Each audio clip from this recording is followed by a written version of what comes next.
waa xayawaan ka mid ah naasleyda oo lagu magacaabo kangaroo wuxuuna ku nool yahay dalka qaaradda ah ee Australia wuxuuna ka mid yahay qoyska Macrobidadae waana xayawaan leh laba lugood oo uu ku socdo iyo gacmo ama lugo hore oo uu raariciyo sida bini'aadamka oo kale waa herbivore ama waa dhir cune waxaana loo qaybiyaa ilaa 4 qaybood oo waaweyn oo kala ah red kangaroo, eastern grey kangaroo, western grey kangaroo iyo antibolian kangaroo. noocyada ka tirsan dalada marsupial waxaa ugu weyn uguna tiro badan red kangaroo ama kangarooga cas wuxuuna culeyskiisu gaaraa 85 kilogram sidoo kale waa nooc cilmi baarisyo badan laga sameeyay aadna loo yaqaano wuxuuna noocan aad ugu badan yahay galbeedka iyo bartamaha Australia waana mid ku nool dhul cooseedka iyo dhulka qalalan ee Saxaraha ah waxaa jira noocyo badan oo magacooda la raaciyo kangaroo sida nooca geedaha iyo buuraha jecel ee lagu magacaabo tree kangaroo waxaana laga helaa Papua New Guinea, Indonesia iyo xitaa gobolka Queensland ee Australia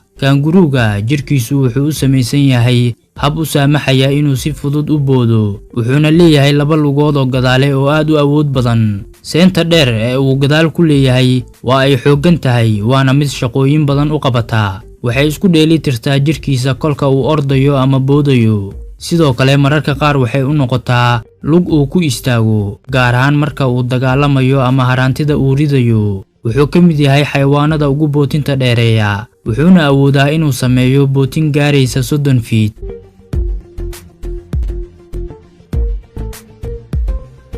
sidoo kale marka uusan dhibaato dareemin wuxuu saacadii jari karaa ama boodboodi karaa 21 ilaa 26 kilomitir laakiin marka uu xawaareeyo wuxuu saacadii jari karaa 65 ilaa 71 kilomitir kangarooga wuxuu u noolaadaa koox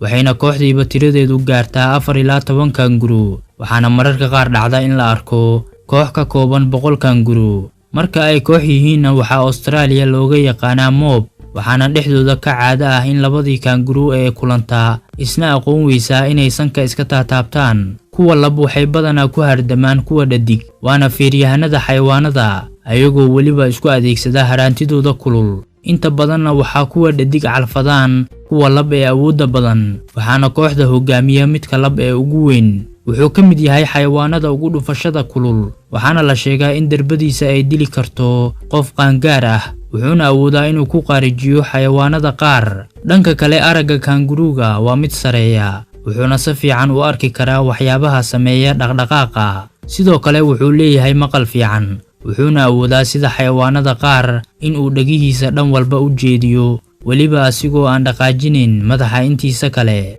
midda dhadig waxay awoodaa inay dib u dhigato dhalmada haddii aysan u diyaarsaneen waxayna tarmaan kolka lagu jiro guga wuxuuna ka mid yahay kangarooga xayawaanada dhalmadoodu arrimaha gaarka ah laga xuso kangarooga yar marka uu dhasho waa mid ka yar 2 garam wuxuuna markaasi hooyadiisa uga baahan yahay baxnaano iyo ilaalin dheeriya waxayna hooyadu leedahay kiish ay ku koriso ilaa uu ka yeelanayo awood uu ku joogi karo banaanka wuxuuna kiishka hooyadiisa ku jiraa ilaa 8 bil wuxuuna ka helaa caano uu ku noolaado markii uu xayawaankan ku cusbaa bani'aadamka waxay moodi jireen inuu yahay xayawaan leh 2 madax ayagoo isku qaldaya madaxyada hooyada iyo cunugeeda kangaroogu ma lahan qanjirada dhididka ee dabiiciga ah sidaas daraaddeed si uu u helo qabow wuxuu tagaa geed hoostiisa oo qabow labadiisa lugood ee hore ayuuna xabadka iska marmariyaa kangarka ama kangarooga waa mid foojignaan badan oo difaaca naftiisa mana ahan mid weerara xayawaanada marka laga reebo eyga ay dadku u soo kaxaystaan goobaha uu joogo sidoo kale wuxuu mararka qaar weeraraa dadka dalxiisayaasha ah gaar ahaan dalxiisayaasha tagaan gobolka New South Wales ee dalka Australia waxayna dalxiisayaashu siiyaan karootada uu aadka u jecel yahay kolka uu weerarka ku qaadayana waa marka uu dareemo qatar ama handadaad dhanka cimriga waa ay ku kala duwan yihiin qaar ayaa noolaadaan 6 sano halka qaar kalena ay gaaraan 23 sano tirada kangarooga ee Australia waxay ku laba jibaarmaysaa tirada dadka Australia ee lagu sheego 25 milyan balse kangaroogu wuxuu ka mid yahay xayawaanadii ku halaagmay gubashadii dhawaan ka dhacday Australia oo ay ku geeriyoodeen in ka badan 500 milyan oo duurjoog ah mar hadduu sidaan dhan u badan yahay kangarooga kuna laba jibaarmayo dadka Australia haddaba muxuu u noqon waayey sida geela diyaaradaha lagu leynayo? Kangaruuga ma ahan sida geela marka la eego dhanka biyaha,